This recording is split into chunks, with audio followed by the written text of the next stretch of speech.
Brought to you by Penguin.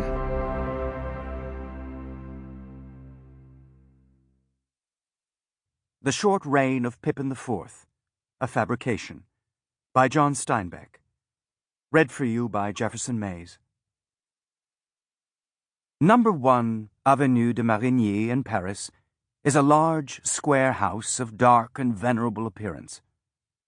The mansion is on the corner where de Marigny crosses the Avenue Gabriel, a short block from the Champs-Élysées, and across the street from the Élysée Palace, which is the home of the President of France. Number 1 abuts on a glass-roofed courtyard, on the other side of which is a tall and narrow building, once the stables and coachmen's quarters.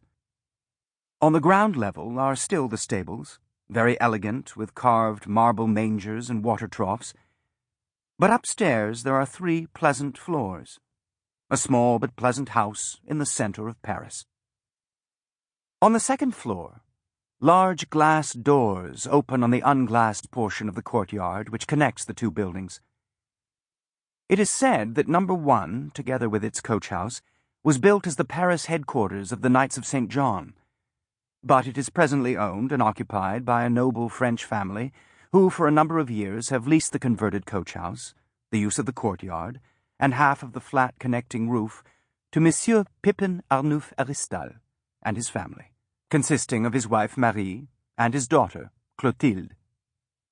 Soon after leasing the stable house, Monsieur Heristal called on his noble landlord and requested permission to set up the base and mount for an 8-inch refracting telescope on the portion of the flat roof to which he had access.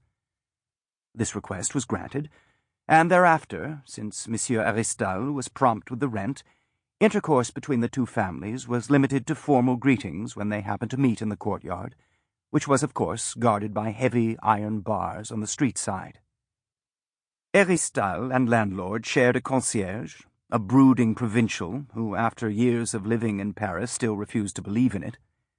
And there were never any complaints from the noble landlord, since Monsieur Heristal's celestial hobby was carried on at night and silently. The passions of astronomy, however, are no less profound because they are not noisy. The Heristal income was almost perfect of its kind for a Frenchman.